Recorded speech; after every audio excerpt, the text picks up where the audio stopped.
Red-hot, bubbling lava on Thursday was filling the Halemaumau crater of Hawaii's Kilauea volcano during its first eruption in nearly a year.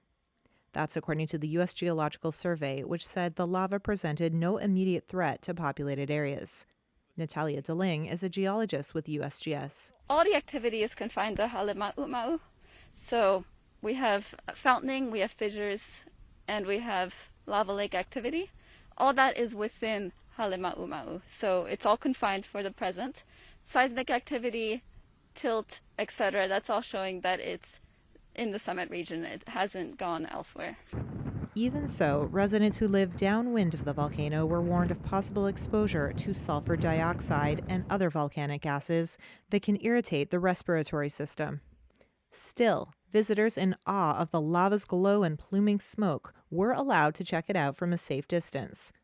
Hawaii Volcanoes National Park, which the eruption was taking place in, remained open. Kilauea, Hawaii's youngest and most active volcano, began its eruption Wednesday afternoon.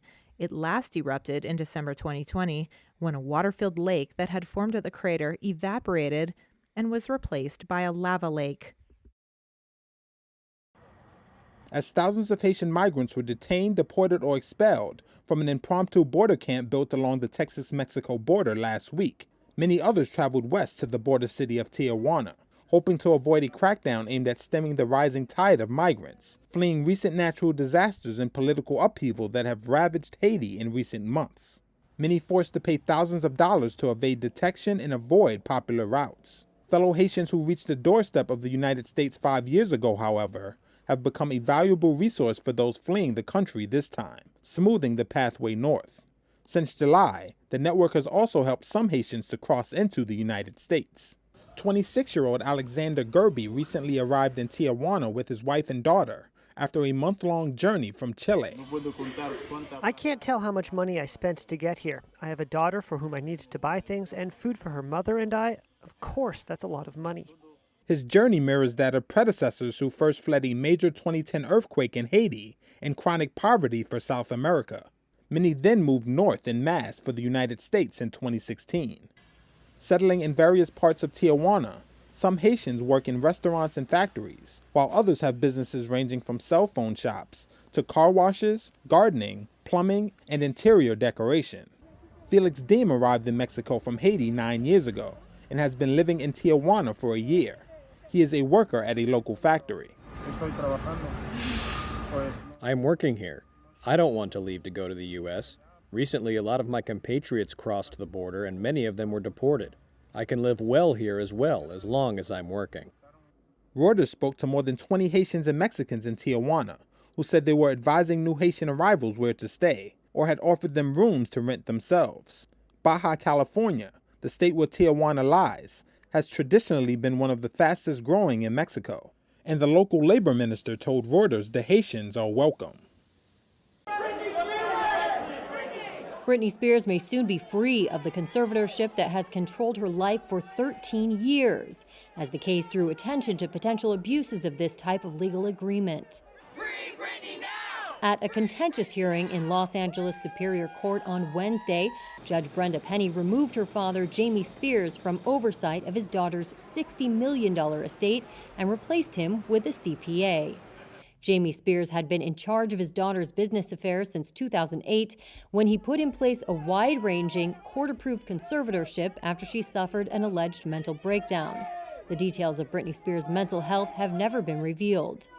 Legal expert Sarah Wentz said the case highlights troubling issues in the way conservatorships are dealt with by the courts. If we can have something like this happen to one of the most famous people in the country, we need to be looking out for who else is being affected by this type of abuse, and we need to fix it. Britney's body, Britney should! The Free Britney movement has brought conservatorships into mainstream discourse, even getting attention in Congress.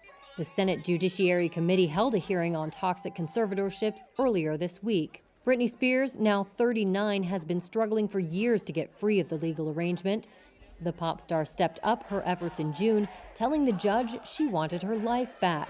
A November date was set to discuss whether to terminate the entire arrangement. Unvaccinated people in Los Angeles could soon be banned from entering most businesses. Next week, Los Angeles officials will vote on an emergency ordinance, which would require proof of vaccination to enter restaurants, bars, gyms, and other indoor spaces. Political leaders across the United States, led by President Joe Biden, have raised pressure on the unvaccinated in recent weeks. Laws requiring proof of vaccinations are deeply controversial, with many Americans criticizing them as government overreach. All but one of the city council members said they supported the proposal. If it is approved, Los Angeles would join San Francisco and New York among major U.S. cities with widespread vaccination mandates. The new rule would take effect in November.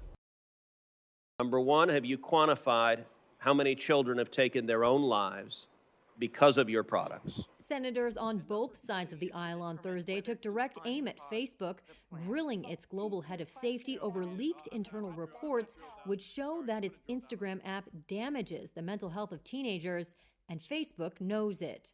Facebook's own researchers described Instagram itself as a, quote, perfect storm. Democratic Senator Richard Blumenthal chaired the hearing, which was billed as Protecting Kids Online. It has attempted to deceive the public and us in Congress about what it knows, and it has weaponized childhood vulnerabilities against children themselves. It's chosen growth over children's mental health and well-being, greed over preventing the suffering of children. Facebook has been under fire after the Wall Street Journal reported internal documents showed that the social media company was aware that Instagram harmed the mental health of young users. There's someone struggling on our platforms. We want to build product changes to improve their experience and help support them. But the company's global safety head, Antigone Davis, on Thursday pushed back against the withering criticism and instead highlighted what she argued were more positive impacts of the social media giant. Research showed that many teens say that Instagram is helping them with hard issues that are so common to being a teen. Is Facebook withholding information about studies they've done on negative mental health consequences? Thank you for your question, Senator. Actually, I would say that the one-sided and misleading reports actually were in the Wall Street Journal, which didn't provide the full context. Despite Facebook's insistence on the positive benefits of Instagram, the company this week put on ice its plans to launch an Instagram for under 13-year-olds amid growing opposition to the project. The Senate will hear more on Facebook next week when a Facebook whistleblower is scheduled to testify about the company and how it handles children's safety online.